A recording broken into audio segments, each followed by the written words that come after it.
Welcome back to the Garden with Joe and Holly radio show. Thank you for being with us today.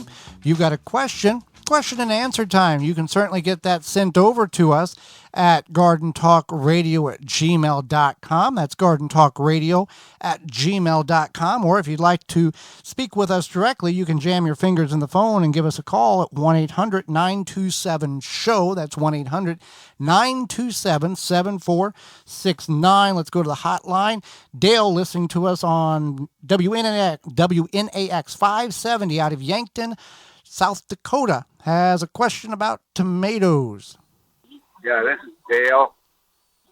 My question is this, or my problem is this. On our tomatoes, we have a problem with bottom rot or blossom rot, whatever you want to call it, and just wondering what to do. Thank you. All right, Dale, Holly, we can help Dale with this problem. Blossom end rot. 99% of the time, it's because of inaccurate watering or inconsistent watering. There's plenty. It's not the proper development of the fruit. You look at a bright green, a bright red, yellow, orange tomato. Underneath, it's rotten, and it's because it didn't have the proper calcium to develop the fruit. Not because you didn't have enough calcium in the soil, but you didn't have the availability for the calcium to be uptaken because the soil was too dry. Yeah, this happens a lot, especially because you plant your tomatoes, you might have some rain, and then all of a sudden it gets dry, and you don't really necessarily think about not having enough. Oh, it's going to rain? Yeah. Oh, there's rain in the forecast. So of course it's going to rain. And then the tomatoes start to produce, and then you have this issue. So what happens is the calcium is locked up in the soil because it doesn't have proper access because of not having enough moisture. So a lot of people will say, add some Epsom salt or add some eggshells or Tums or whatever and water it in. And then all of a sudden the problem's solved. But it's not because you added X, Y, or Z. It's because you watered, and that's why. Eggshells broke down, even in a powdered form, can take several months to be uptaken. In a crushed form, it can take 12 to 18 months to be usable.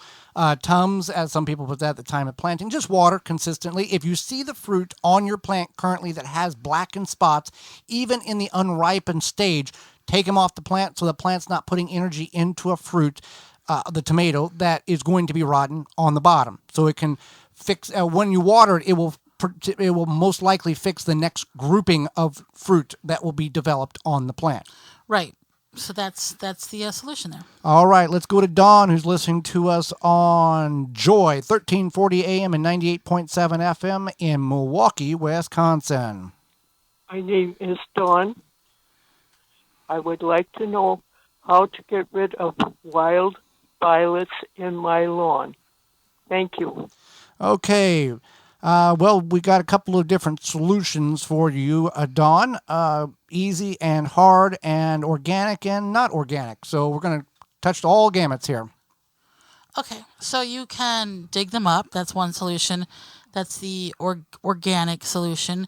Another solution would be to use an agricultural grade vinegar solution. You dilute it a little bit, but it's still the agricultural grade, so it's a lot stronger than what you can just pick up at the local Stop and Shop. Typically 20 to 30% percent vinegar in that. Yeah. And it's non-selective. It will acidity. Yeah, it'll kill anything you spray it on. That's the thing, it's non-selective. So if you just take it and dump it on your lawn, it's also going to kill the grass. You'd have to kind of pinpoint the violets, but several applications will get rid of that.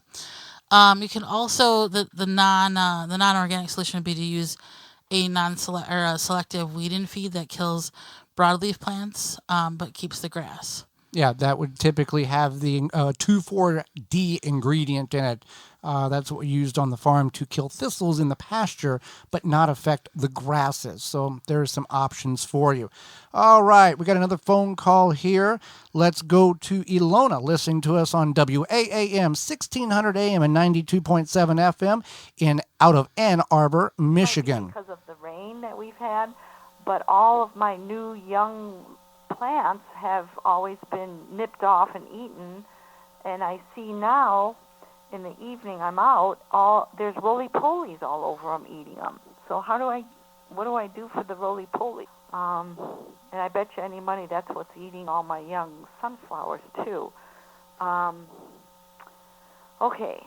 And whatever can handle the roly-polies, maybe cutworms as well, because I have that on my sunflowers. All right, thanks. So, Holly, can we help Ilona with her cutworms and her roly-poly situation?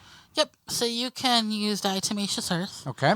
Diatomaceous Earth is a natural product, basically made from fossils. Essentially, is what it's Ground made up, from. yeah. Yeah. And it's safe for a lot of gardening things. People use it in their homes. A lot of applications. There is an actual edible version, a safe consumption type of diatomaceous. Like people will give it to their dogs for like indigestion. And they'll rub it on their fur for ticks and all that. Okay. So you just would sprinkle that on your seedlings, what have you, and that the roly-polies or pill bugs, potato bugs, whatever you want to call them, don't care for that. And the same thing for the cutworms. All right. Well, if you've got a question, you can give us a call at 1-800-927-SHOW, just like Dawn, Dale, and Ilana did, and we can get your question answered. Holly, here's some questions that came in via email at gardentalkradio@gmail.com. If you're not the phone type of person, my seals were not sealed 12 hours after I canned, but when I touched the tops of the jars in which I canned, they pinged closed. Is that considered a safe seal? No, it's not a safe seal. When you have to basically force a seal, it's not a safe seal. It's not a true seal, even if it pings. So when you push on it like that, so what you want to do is you want to just the next day go ahead and reprocess it. You would just put a new lid on and then reprocess it. You would put it into the canner at room temperature as opposed to starting in boiling water. And then once the water's boiling in the canner, you would start your timer. So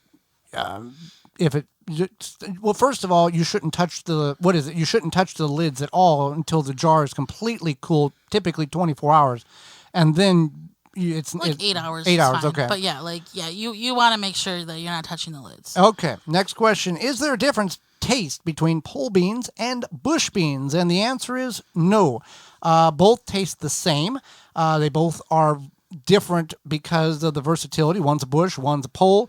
And we found out last year that pole beans, if kept hydrated, will produce beans all the way up till frost, taking 40 to 60 days to begin that cycle of production. Pole beans can be grown in a smaller area, but vertical, and can take 70 to 80 days to begin that growth production cycle of the beans. So either way works fine, just depends on what your situation requires. Right. So we had another question coming about bunnies. Okay.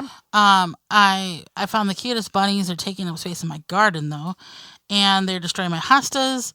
I watched them as they bit off and dropped leaves and then ran away. As a result, I have a plant with all the leaves on the ground and bare bitten down to the ground. Do you have any solution that I can spray to keep them from eating my hostas? Well, Holly, because of where our program is heard across the country, there's somebody or somebody's yelling, shoot them. But that if you do that, that's your own business, and we don't need to know about it, and we wouldn't tell you if we did it ourselves. Deer Defeat is an all-natural deer, rabbit, and groundhog repellent. Works wonderfully. Doesn't smell after 30 minutes of application to human noses, but will stay on the plant. Hey there, gardeners. Thanks for checking out this segment of the Gardening with Joey and Holly radio show. If you like what you've seen, you can search through the channel and find full in-studio videos of the entire show. If you want to go another route, you can search for it on your favorite podcast platform by searching the Wisconsin Vegetable Gardener radio show or the Gardening with Joey and Holly radio show, and you can download it and take it with you. You can check out all past seasons at our website, thewisconsinvegetablegardener.com, under the radio tabs at the top of the page. We thank you for joining us. We hope you've learned and enjoyed the show, the segment, and we'll see you next time.